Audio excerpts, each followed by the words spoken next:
வலுவாகும் திமுக அதிமுக கூட்டணி, தாவேகா தவற விட்டது எங்கே? தேசிய ஜனநாயக கூட்டணியில் மலமளவென கட்சிகளை சேர்த்து அதே சூட்டுடன் பிரதமர் தலைமையில் மதுராந்தகத்தில் பிரம்மாண்ட பிரச்சார கூட்டத்தையும் நடத்தி முடித்திருக்கிறார் பியூஷ் கோயல்.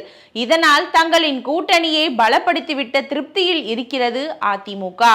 எடப்பாடி பழனிசாமியை முதல்வர் வேட்பாளராக ஏற்றுக்கொள்ளவே மாட்டோம் என்று சொல்லிக் கொண்டிருந்த தினகரனையே பழனிசாமியும் நானும் அண்ணன் தம்பிகள் என்று பேச வைத்த பராக்கிரமம் பாஜகவையே சாரும். அப்படி இருக்கையில் பிரேமலதா, OPS, கிருஷ்ணசாமி உள்ளிட்டோரையும் கூட்டணிக்குள் கொண்டு வருவதில் அந்த கட்சிக்கு பெரிதாக சிரமம் ஒன்றும் இருக்காது என்றே தெரிகிறது. வட மாவட்டங்களில் செல்வாக்குடன் இருக்கும் பாமகவும், டெல்டா மற்றும் தென் மாவட்டங்களில் வாக்கு வங்கியை வைத்திருக்கும் அமமுகவும் அதிமுக கூட்டணிக்குள் வந்திருப்பதே அந்த கூட்டணிக்கு பலம்தான். பூவை ஜெகன்மூர்த்தி, ஜான் பாண்டியன் உள்ளிட்டோரையும் தங்கள் பக்கமே தக்க வைத்திருப்பதன் மூலம் பட்டியலின வாக்கு வங்கியையும் ஓரளவுக்கு பக்கா பண்ணி இருக்கிறது பாஜக அதிமுக கூட்டணி. இதே போல திமுகவும் தங்கள் கூட்டணி பலமாக இருப்பதாக நினைத்து மெத்தனம் காட்டாமல் SDPI, தமிழர் தேசிய கட்சி, வீர முத்தையர் சங்கம் உள்ளிட்ட புதிய வரவுகளையும் உள்ளே இழுத்து போட்டு கூட்டணியை பலப்படுத்தி வருகிறது. எம்ஜிஆர் காலத்திலிருந்தே முத்தையர் சமூகத்து மக்கள் அதிமுக சைடில் நிற்பவர்கள்.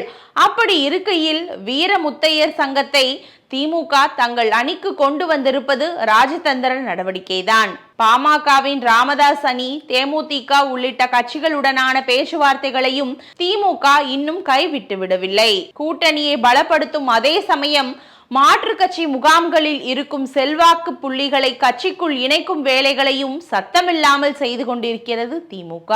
அப்படி இதுவரை அதிமுக மற்றும் அமமுகவில் இருந்த அன்வர் ராஜா, மனோஜ் பாண்டியன், மருது அழகுராஜா, வைத்திலிங்கம், மாணிக்கராஜா உள்ளிட்டவர்கள் திமுகவுக்குள் வந்திருக்கிறார்கள்.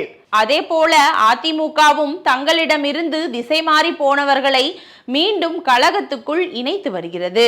இவ்விரண்டு கூட்டணிக்குள்ளும் இப்படி போட்டி போட்டுக்கொண்டு தங்களை பலப்படுத்தி வரும் நிலையில் இவர்களுக்கு சரியான போட்டியை கொடுக்கும் என எதிர்பார்க்கப்பட்ட தாவேகா போதிய அனுபவம் இல்லாத காரணத்தாலும், வழிகாட்ட வகை தெரிந்தவர்கள் இல்லாத காரணத்தாலும் தங்களுக்கு கிடைத்த கூட்டணி வாய்ப்புகளை எல்லாம் தவறவிட்டு தனியாக நிற்கிறது.